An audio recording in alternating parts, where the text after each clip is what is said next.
Hoje eu estou aqui na agrofloresta fazendo aquele manejo que a gente muito fala nos vídeos e que realmente precisa ser falado e precisa ser praticado, sobretudo no período chuvoso.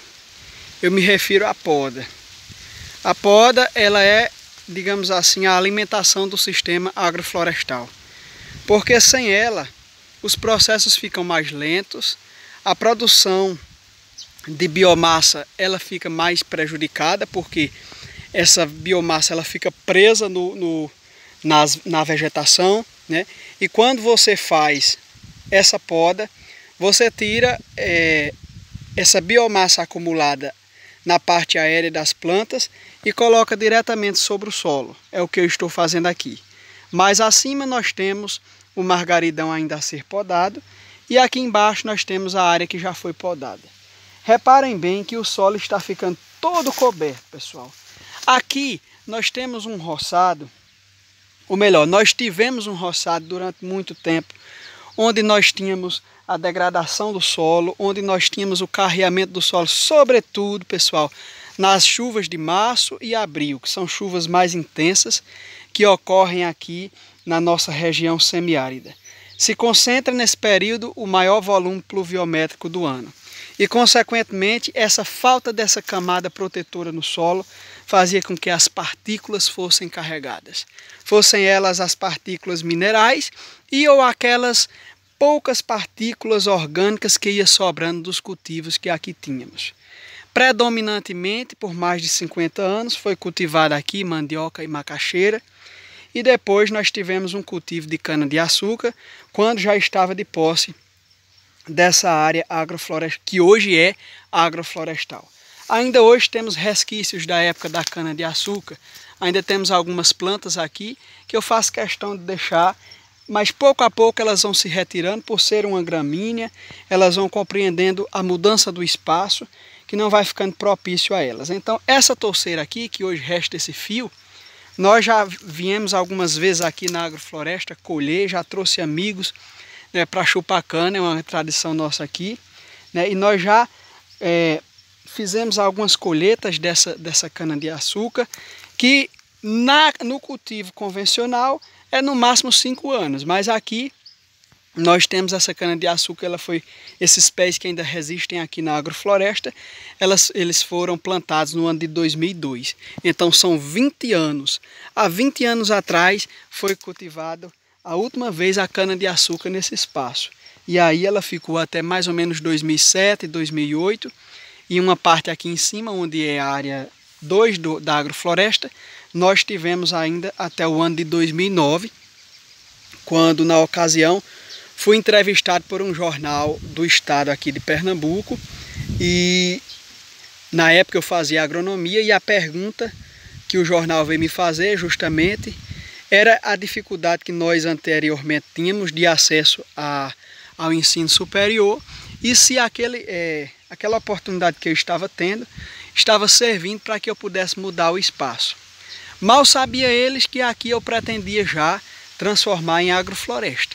Inclusive, na época eu abordei que na área 1 já existia, na época dessa entrevista, e eu abordei o assunto sobre agrofloresta e inclusive fui negligenciado. Não saiu uma vírgula daquilo que eu falei referente ao SAF que eu estava implantando na época, a área 1 lá em cima. Hoje em dia, pessoal, nós vemos inúmeros vídeos, nós vemos inúmeros trabalhos científicos, nós vemos professores que antes eram da linha convencional, que hoje já percebem a importância, seja ela ambiental, seja ela social e econômica da agrofloresta. Nós sabemos que, além da função da agricultura ser fornecer alimento, nós sabemos que o excedente, sobretudo nós da agricultura familiar, digamos assim, eu não gosto muito desse termo, mas eu falo familiar não no sentido político, mas no sentido dessa produção da família. Então, essa produção da família, essa produção familiar na agricultura, o que excede a gente vende e adquire com a receita reunida desse comércio, nós adquirimos outros produtos que não produzimos ou outras coisas que são industrializadas e que realmente o roçado não vem a nos fornecer, né? Então a agrofloresta, ela hoje ela chegou a um patamar que há 8, 10, 15 anos atrás não possuía, né? Esse patamar não era nem visto sequer pela agrofloresta e pelos agroflorestores. Inclusive eu, a primeira vez que ouvi falar, já praticava, mas não conhecia esse conceito, não conhecia essa parte teórica, né? E a primeira vez que eu ouvi falar de um agricultor agroflorestal, me perguntei se daria certo.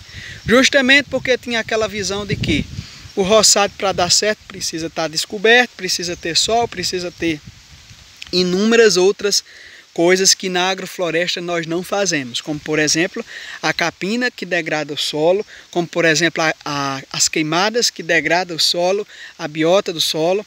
Reduzimos ou cortamos drasticamente o uso dos herbicidas e dos inseticidas e também dos fungicidas. Na verdade, todos esses cidas nós fazemos por onde não utilizarmos em nossas agroflorestas. É uma volta àquela agricultura praticada pelos nossos avós e bisavós. Se eles não tinham o costume de fazer agrofloresta, porque realmente não tinham, se a gente disser que tinha, a gente está cometendo anacronismo, isto é, a gente está dizendo uma coisa que não existia no passado como se elas existissem, né? A agrofloresta não existia. O que existia era um cultivo ali nas regiões mais próximas das matas, das florestas, uma agricultura florestal.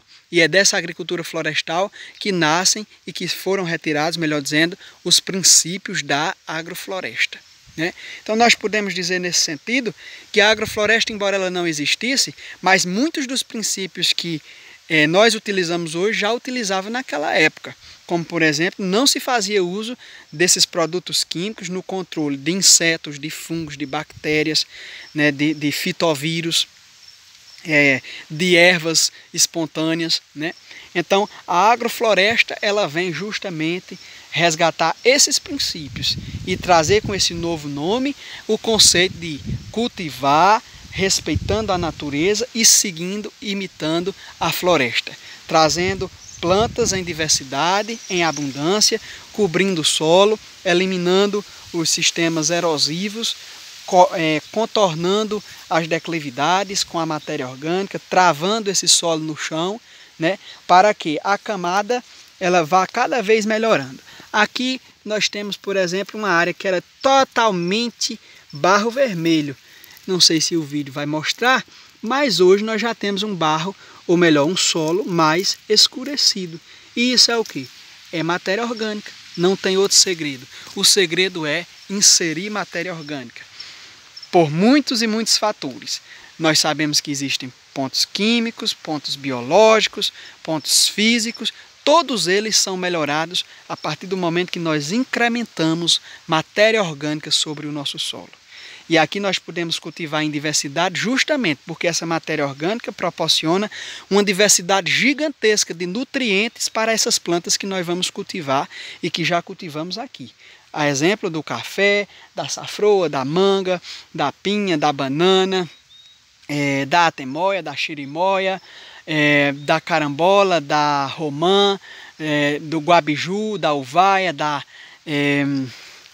pocã, da laranja comum, da laranja sanguínea, do limão cravo, do limão Tahiti, do limão siciliano, da goiaba branca, goiaba vermelha, araçá do campo.